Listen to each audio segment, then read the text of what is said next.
Hello दोस्तों। आज की कहानी मेरी और मेरे बेटे के बीच की है। मेरा नाम पूजा है और अब मेरी उम्र 37 साल है। मैं सुंदर विवाहित जवान स्त्री हूँ। मेरा कद 5 फीट है और मेरा रंग गोरा है। मेरा जिस्म बिल्कुल कारीगरी की रासी हुई मूर्ति की तरह है। मेरी शादी हुए 20 साल हो गए हैं और मेरा एक बेटा है जो कि मेरी शादी के 1 साल 3 माह बाद हुआ था और अब 19 साल का है। जब वह 4 माह का था तब मेरे पति का तबादला ब्रिटेन में हो गया था क्योंकि उनका एरिया अंतर्राष्ट्रीय था। इसलिए वह हमको अपने साथ नहीं ले जा सकते थे।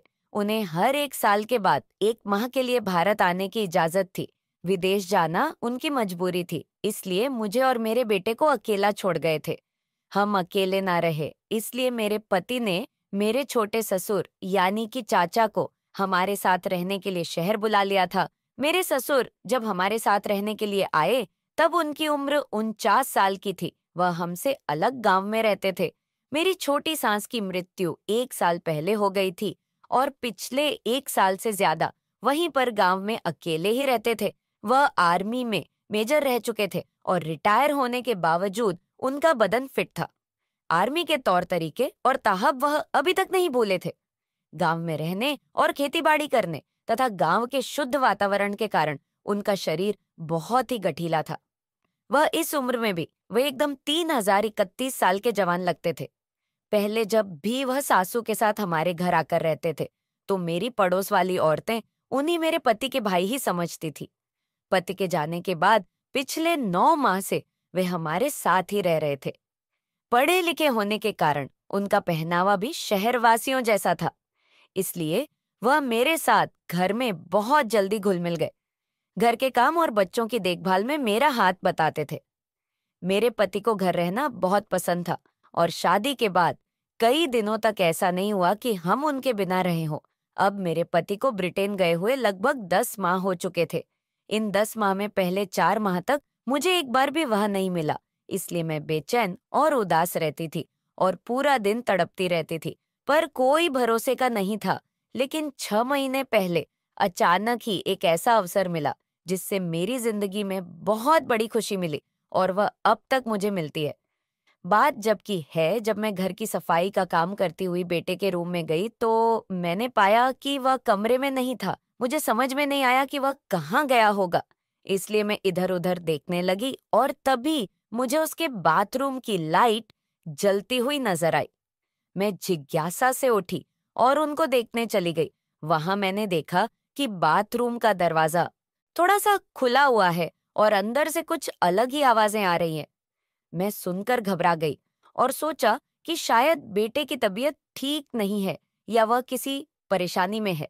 मैं डर कर जल्दी से बाथरूम का दरवाजा खोलकर अंदर झांकने लगी। अंदर का नजारा देखा। मेरे तो होश उड़ गए। बेटा अपने बाबू की बड़े आराम से मालिश कर रहे थे। इससे पहले मैं अपने आप को सफल थी। तभी मैंने देखा कि बेटा जोर जोर से सिसकियां ले रहा था। यह सब देखकर मैंने एक लंबी श्वास निकाली, जिसे सुनकर बेटे ने पलट कर देखा और मुझे देखते ही गुस्से से बोला, माँ तुम यहाँ पर क्या कर रही हो? उसके गुस्से से भरी आवाज सुनकर डर गई और बिना आवाज किए वहां से भाग आई। इस घटना के 3 घंटे बाद मैं तो बेटे के सामने भी नहीं गई, लेकिन दोपहर का खाना पानी बनाने के समय बेटा तंग कर रहा था तो मुझे मजबूर होकर बेटा के पास जाना पड़ा। तब मेरा बेटा बिल्कुल सामान्य तरीके से पेश आया। इससे मेरी जान में जान आई और मैं उनके सामने आने जाने लगी और सामान्य तरीके से बराता करने लगी। उस घटना के बाद अगले दिन भी मैं उसी नजारे के बारे में सोच रही थी। दूसरे दिन रात को सोने के वक्त मेरा दिल बहुत उदास होने लगा। जब मेरा मन नहीं लगा तो मैं बेटा के रूम में गई और उसने मुझे तेल लाने को कहा। मैंने उन्हें तेल लाकर दिया तो उसने मेरे पेट पर लगाना शुरू कर दिया।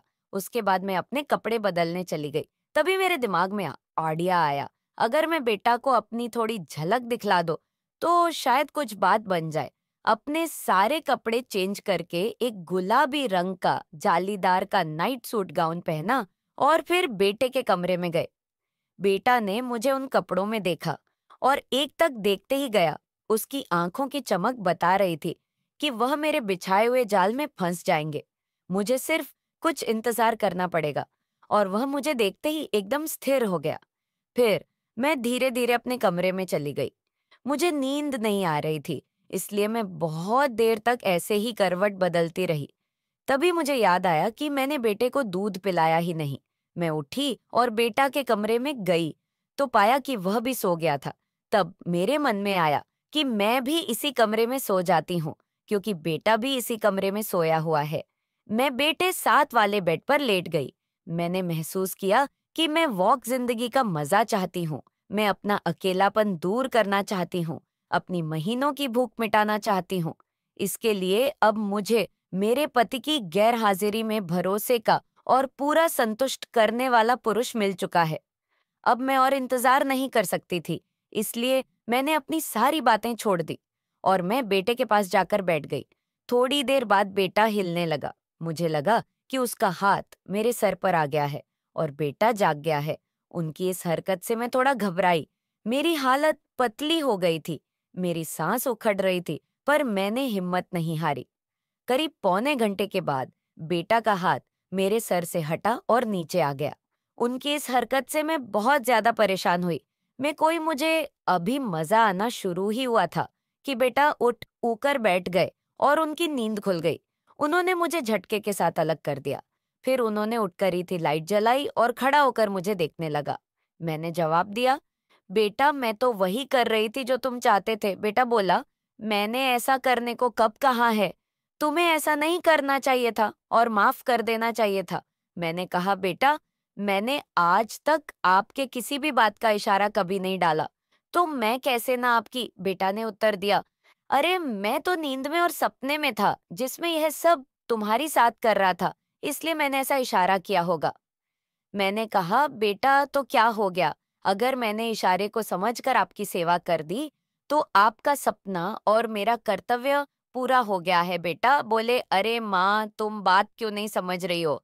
मैं नादान बनती हुई बोली। इससे पहले कि वह कुछ कहे और बात ज्यादा बिगड़े, मैं उठकर खड़ी हो गई और उन्हें आगे कुछ बोलने का कोई मौका दिए बिना मैं उनके ऊपर बैठ गई और माफी मांगने लगी। बेटा बोले, तू ऐसे घबरा गई हो जैसे पता नहीं क्या हो गया हूँ, मैं तो तुमसे मजाक कर रहा था। उसके बाद बेटा ने मेरे साथ वो शुरू कर दिया। बेटे ने मेरे साथ वॉक मेरे अकेलेपन और बेचैनी को दूर कर दिया है। बेटे ने मुझे महसूस ही नहीं होने दिया कि मेरा पति घर पर नहीं है। अब बेटा मेरे साथ एक दोस्त की तरह रहने लगा। अब मुझे जिंदगी ने का काफी मजा आ रहा है।